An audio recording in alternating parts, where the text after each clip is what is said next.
Yo, what's up mga gar? Welcome back again sa ating channel, Kuya Tens Fishard. For today's video mga gar ay ipapakita ko sa inyo yung mga bago nating nabili na alimango. Meron tayong bagong nabili na mga ilang piraso din ng mga good size na alimango na dinala dito sa atin kahapon at binili natin. So kulang-kulang 1 kilo, 900 grams yung dinala dito kahapon, so 4 na piraso. Tapos meron din tayong mga ibang bago na nilagay, na hopefully after, kasi mga babae, so after a month talaga yan, after a month magiging matataba yan at maibenta natin. Kasi yung mga lalaki estimate ko mga lalaki na good size 3 weeks tumataba na sila, pero yung babae parang umaabot pa talaga ng 1 month, lalo na yung mga malalaki umaabot ng 1 month bago tumaba. Ito mga nandito yung mga nauna nating nailagay sa April 20, so nag 1 month na sila, for sure matataba na yan. Yung mga nahuli, yung mga nilagay natin noong May 5, tulad nito yung nilagay natin ng May 5, for sure hindi pa yan matataba dahil bago lang yan sila. Malalakas pa nga yan kumain. So, pakita ko sa inyo mga gar.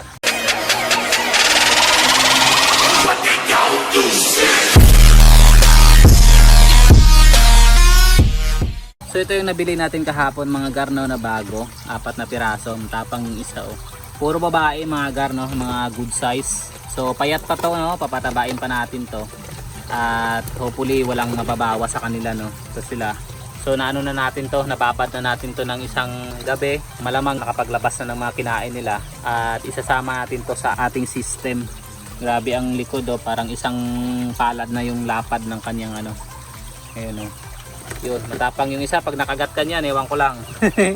Nabastain mo dyan pagka kinagat ka niyan. Alas man ang nga mo, ha? Kasi yung babae mas masakit yung kakagat kaysa sa mga lalaki. Tapos mga gar, meron din tayong bagong nilagay. Ito tulad nito. Ayan. Kakalagay ko lang yan itong umaga lang. 245 grams siya na female. Tapos meron din tayo ditong nilagay na isang lalaki kagabi. So hindi ko pa nalagyan ng markings dahil nilagay ko lang siya, Hinabol ko lang kaagad na mailagay ito. Laki din yan mga gar, 405 grams na lalaki. Tapos ito yung mga bago natin nabili natin nakaraan, Ito din puro lalaki kasi ito. Meron tayong bago na male na 300 grams, meron tayong male na 255, tapos male na 180, male na 165. Ayun, tapos female na 155. And dito yung female natin. So nakita na din to natin nakaraan, Ayan. Yan yung mga bago natin. Tapos the rest, I think matataba na tong mga to.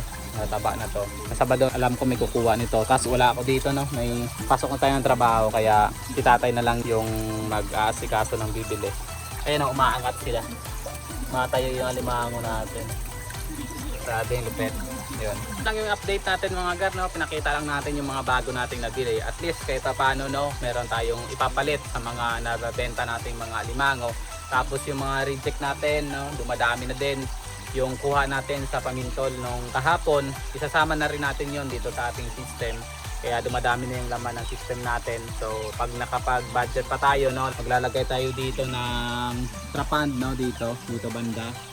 Yan, lalagyan natin yan ng trapand para pag namili tayo ng mga alimango talaga, yung mga maliliit, yung mga crablets, yung mga mabibili nating mga reject, diyan natin nilalagay para mas malaya sila at siguro mabibilis yung kanilang molting. Yun kasi ang natin, yung plano talaga natin, yung soft shell crabs.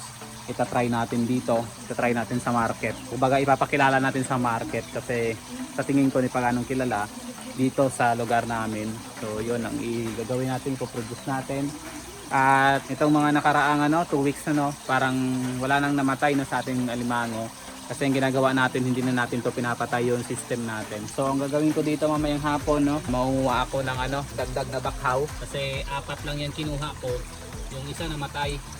So ang dalawa buhay sila. Ito, tumubo yung mga bagong dahon, ibig sabihin nabubuhay sila. So dadagdagan ko yan kasi napapansin ko kasi sa system ko, hindi siya masyadong nabi-breakdown yung ammonia. Kasi pag tinetest ko, mataas yung nitrate at saka yung nitrite. Sinearch ko siya sa Google.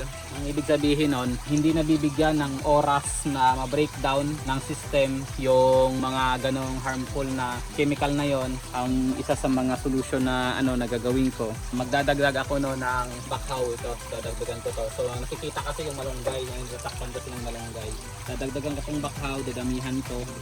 Tapos pag nagka-budget sa susunod, kasi sa tingin ko medyo okay pa naman yung ano natin dahil araw-araw naman tayo nagdadagdag ng ano ng tubig. Susunod pag nagka-budget no, magdadagdag ako ng filter na ganito. So mga filter na to dadagdagan ko to. So doon ko ilalagay sa ano, doon banda. Doon ko i-connect no sa dulo, yung dulong palangganan na yun na may mga bato. Lalagyan ko ng filter yun doon. Doon ko i-connect yung ibang bibilhin kong ganito. So nagdadagdag siguro ako ng 3 piraso din ulit na ganito din. No, same system din, merong bakhawan, merong K1 media, tapos merong UV light. Magdadagdag ako doon sa kabila para dito siya ko-connect din sa ating motor. Para ang ikot ay dalawa, no. Merong paikot no na manggagaling dito. Ayan. Tapos meron ding paikot na manggagaling doon sa kabila. Yun. Para yung tagpuan nila dito magtatagpo yung tubig sa motor natin. Yan, galing doon. So yun yung gagawin natin sa susunod mga gar. Wala pa kasi tayong budget sa ngayon, pero pag nagka-budget sa susunod, no, yun yung gagawin natin para titignan natin kung ano. Kasi mas maganda na mababa talaga yung nitrate at saka yung nitrite. Yung hardness kasi ng tubig, sa tingin ko okay lang yun, natural lang yun dahil ang kinukuhanan natin ng tubig ay sa ilog talaga, no? Sa ilog tayo kumukuha ng tubig. Tapos ang hinahalo natin ay sa balon. Siguro yung hardness ng tubig, natural lang yon. Ang problema lang no, na kailangan pababa natin yung nitrate at saka yung nitrite. Kasi sa system ko, yung pH level, pasok na pasok siya.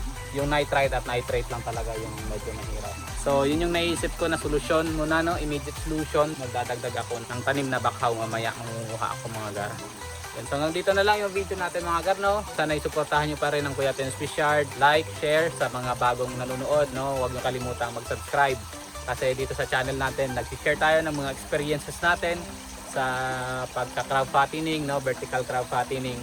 Yung DIY lang, no? DIY 4-month setup kumbaga. For sure, no, may makukuha kayo ditong mga experiences din, no? Or aral na kung gusto nyo rin mag-umpisa ng ganito, meron kayong mapagkukuhanan ng basihan. Ayun. So hanggang dito na lang yung video natin mga gar. Hanggang sa muli, ito yung Kuya Tens nagsabing to God be the glory.